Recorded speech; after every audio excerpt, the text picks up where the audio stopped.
முகமது பின் துக்ளக் அப்படிங்கிறவர் ஒரு பேரரசர். அவர் 13ஆம் நூற்றாண்டை சேர்ந்தவர். அவரும் 25 to 30 வருடங்கள் டெல்லியை ஆட்சி செய்தவர். ஆனால் அவரை பேரை கேட்டோன்னே ஒரு லூசுத்தனமான அரசர் அப்படின்னு எல்லாத்துக்கும் தோணும். ஏன்னா அவர் பெரிய சுல்தானாக இருந்த நிர்வாக திறமை இருந்தாலும் சில விஷயங்கள் அப்படி செஞ்சார். அதில் ஒன்று உங்களுக்கு சொல்கிறேன் பாருங்கள், கதிகலங்கிருவீங்க.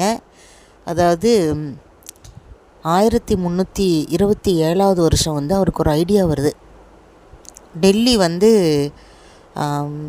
அதோட தலைநகரை அங்கேருந்து தௌலதாபாத்துக்கு மாற்றணுன்னு அவர் முடிவு பண்ணுறாரு. ஏன்னா அந்த பக்கம் எதிரிகள் அட்டாக் பண்ணலான்னு இவருக்கு ஒரு டவுட்டு. சரி, ஓகே, இவர் அரண்மனைகள் இந்த பக்கம் இருக்குது, அங்கே இவர் போகணும்னா இவர் மட்டும்தானே போகணும். ஆனால் அதுக்கு பதிலாக அவர் என்ன செய்கிறாரு அப்படின்னா, அந்த அரசவையில் இருக்கவங்கள தான் இவர் கூட்டிகிட்டு போகணும். ஆனால் அந்த டெல்லியில் இருக்க மக்கள் பூரா எல்லாருமே என் கூட வந்துடணுன்னே ஒரு பெரிய ஆர்டர் போடுறாரு. மக்கள் எப்படி வருவாங்க அவங்க பூர்வீகமாக வாழ்ந்த இடத்த விட்டு? அப்போ வரமாட்டேன்னு இது மாதிரி பண்ணுறவங்களெல்லாம் அந்த உருவின வாளோட வீரர்கள் உள்ளே போய் துரத்துறாங்க. அதுக்கு இடையில் 1329 இவங்க பயணத்தை ஆரம்பித்து வர்றாங்க.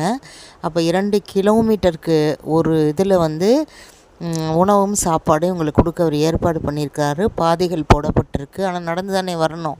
குழந்தைகள்லேருந்து முதியோர்கள் வரைக்கும் எப்படி வருவாங்க இவ்வளோ கிலோமீட்டர்ஸ்?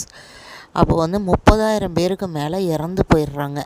அப்போ இது எவ்வளோ லூசுத்தனமான வேலை. இப்போ இவர் வந்துட்டார், தௌலதாபாத்துக்கு ஆட்சி செய்கிறாரு. 1329 இங்கே வராரு. ஒரு 30,000 பேர் செத்து இங்கே சேர்றாரு. திரும்ப 1329 36 இவருக்கு திரும்ப டவுட்டு, இப்போ இந்த பக்கம் இருந்து நம்மளை அட்டாக் பண்ணிடுவாங்கன்னு. அப்போ என்ன செய்கிறாருன்னா, திரும்ப டெல்லிக்கே நான் மாற்றுறேன்னு சொல்லிடுறாரு. மக்கள்லாம் கதிகலங்கிடுறாங்க.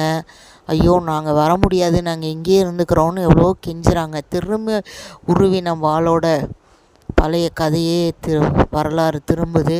இப்போயும் பல ஆயிரக்கணக்கான பேர் இறந்து இவர் டெல்லி சேர்றாரு. அப்போ இவர் லூசுத்தனமானவரா இல்லையா சொல்லுங்கள் ஃப்ரெண்ட்ஸ்? இது ஒரு வரலாற்றில் இது ஒரு மிகப்பெரிய விஷயமாக பேசப்படுற ஒரு விஷயம் ஃப்ரெண்ட்ஸ். சப்ஸ்கிரைப் பண்ணுங்கள்.